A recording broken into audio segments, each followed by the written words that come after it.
Okay, back for part 2. So, when you begin automatic writing, really all you need is some paper and a pencil or a pen, whatever, and for you just to clear your mind and to just write the first thing that comes to your mind. Don't correct it. Don't worry about spelling. Don't worry about any of that. Don't worry about grammar. Nothing. This has nothing to do with the rational side of your mind. This is a purely intuitive, impulsive, you just let it flow. Many times in the book of planetary influences that we have, the first couple words, paragraphs, whatever, are absolute utter gibberish. And all of a sudden, this clear, concise work just jumps out of the page at you. And you can tell, I know people who have written in this book, I know what they write and what they talk about, and you can tell there's a very separate entity coming through them. So, what I'm going to do is I'm going to, here today or maybe tomorrow, I'm going to post the planetary spheres as we of this order know them and have worked with them, and as people in this order have worked with them for 50 years, some of them, and some almost 200 years collectively. So it's worked for us. That's all I can say. So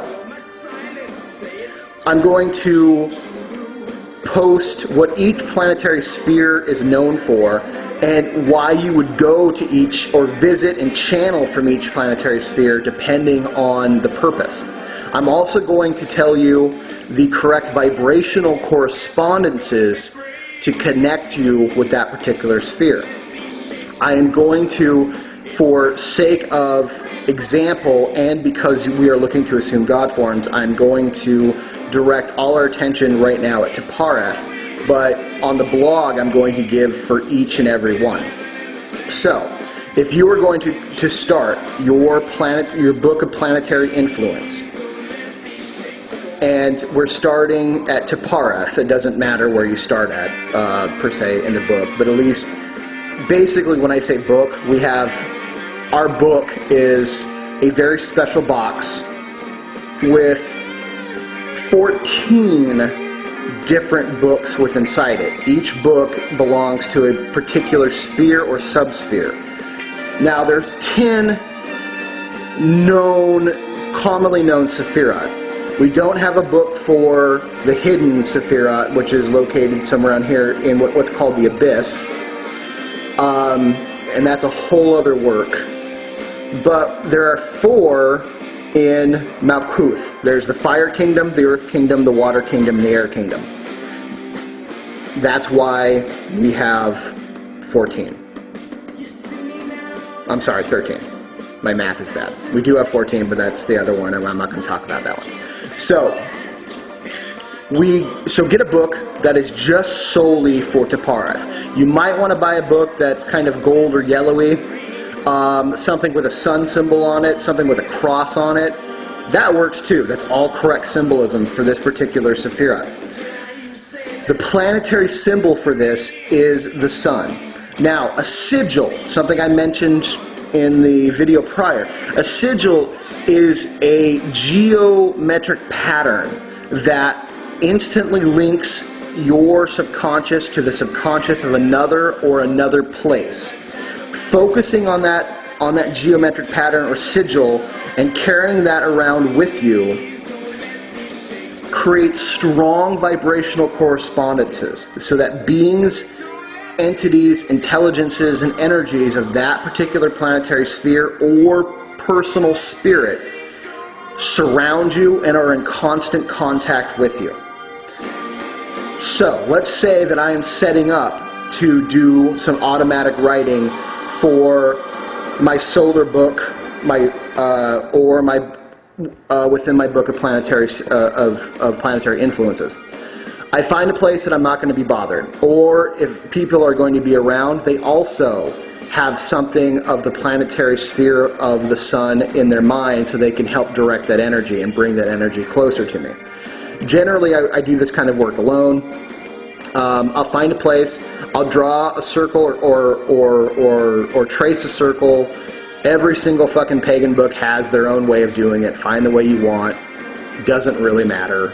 You're creating a miniature universe within inside the circle so that things don't leak in, things don't link out. You're basically creating a vessel for this energy so it can begin to cultivate, collect, and at some point even reach a critical mass. But that's not something we're generally doing right now, and I won't go into it. So, create a space that you can work within. I generally like to do it at a small writing table. Some people do it on the floor, whatever. I will drape on my writing table a gold or yellow cloth, okay, because that is the color of Tapareth. I also will have a gold and or yellow candle, okay? And I'll generally have 6 gold or yellow candles because 6 is the number of Tapareth, okay? I will also have a picture or a figurine of a rooster or a lion and even a pelican. Or, now here's the interesting thing about the pelican.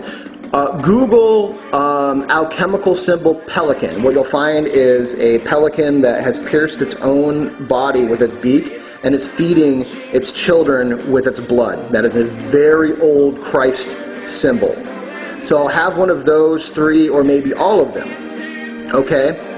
I will also have an image of a cross, especially the old Celtic circle cross, which is a solar cross. These are the better ones. Okay? I will also burn some frankincense, which is the smell of Tapareth. I will also have some sort of pine wood, pine something or other, because that is the tree associated with Tapareth. All right? Gold, as an actual physical gold. I have a small gold ring that I use for this that I put out in front of me. This also has the energy of Tapareth. All right?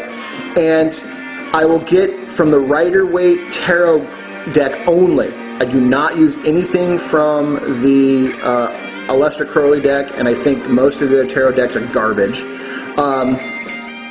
If I was, well, nah, never mind.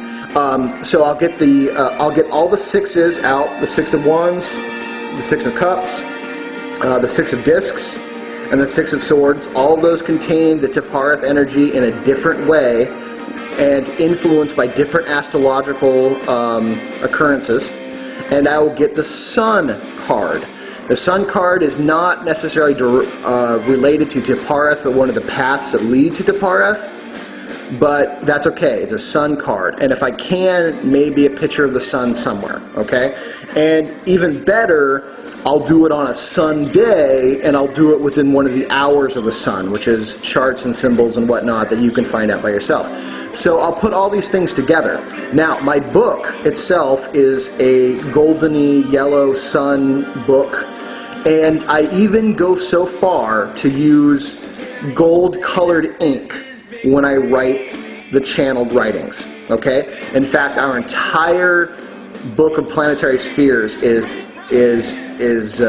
correctly color-coded for each particular sphere, and all the components of them are worked together so that when we enter into this state, we are directly connecting as strongly as we can to that planetary sphere so that there's no other influences coming in.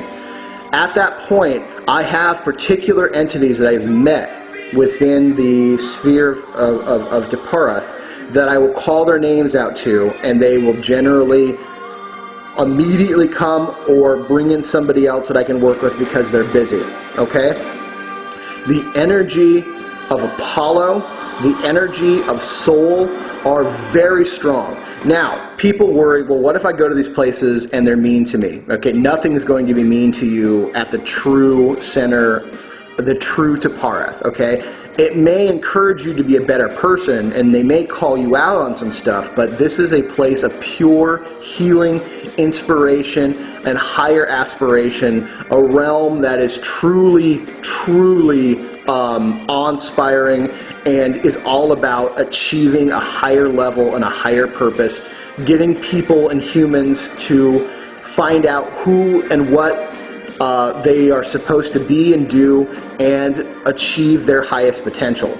It is vital. It is the full emulation of a sacrificial power that says, I will give a little bit of me so that the others can have. Okay. On the inverse, you have the what is the, now I'm going to let it out. You have the Antichrist energy of the Kulak that says, I'm going to sacrifice everyone else for me. Again, Bible bullshit. Okay, absolute utter bullshit. Now we found out where the Bible comes from, and then when you relate it back to the Bible, you will find out that the Bible is nothing but an allegorical story that is low in comparison to the true magician arts of what is commonly known as the Kabbalah.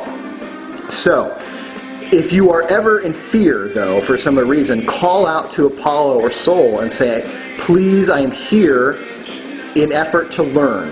Now this goes for every single planetary sphere. You call out the highest name there, everything understands their hierarchy within these spheres, and they leave you alone because you've done it in the name of their highest entities of that sphere. They won't mess with those entities. They can't, and they wouldn't even if they could. So, I allow myself to open up to these planetary influences. Since we're on Taparath, I open myself up to the sphere of Taparath. I see in my mind's eye the brightest image of the planetary symbol of the sun, and I call out the names, all right, and I begin to write. Here's the freaky thing. Well, I say freaky because it would freak me out then, and you know, it's still wow, it still gives me chills. But there are entities that I've met in Taparath and other places that I will write down their names and symbols, and then I'll go through the book and I'll find a entry 10, 15 years earlier by someone else with the same name, same sigil. Okay? So these things are real. They do exist, and they will help you. I go to Taparath whenever I feel like I've contacted some sort of Transplatonian being and I need to be washed free of this. I go to Taparath when I need to find out why something isn't working. Am I sticking with my great work? Am I living my highest truths? I go to Taparath when someone else needs healing. I go to Taparath when I feel I just need someone to tell me it's going to be okay. And I go to Taparath for many, many reasons, and I'll put it in the blog as to why I do that. But I always keep my writings of Taparath with other writings of Taparath. I have picked up the book of Taparath and just shown it to each and every direction and cleared places of Transplatonian entities. The planetary energies contained in each of these sub-books of our book of planetary realms is fantastic. And even people with no interest in the occult, when they get close to this book or box, they want to open it. They're like, what is this? And they can't get it out of their minds because it is so strong and so pure. We've kept these writings that people just want in and in and in. And, you know, because of the nature of those, they're very closely guarded writings to our order, but we want other people to start having the same influences and same encounters, you know, that sort of thing. So automatic writing is very simple. You just put pen to paper and allow your mind to go blank. The trick is to fill your mind and fill your personal space with energetic patterns that come purely from one particular source, and you will get very, very strong results. I promise you, that is just the way to do it. So what you're doing with, now, hold on, I'm probably going to do part 3. Be right back.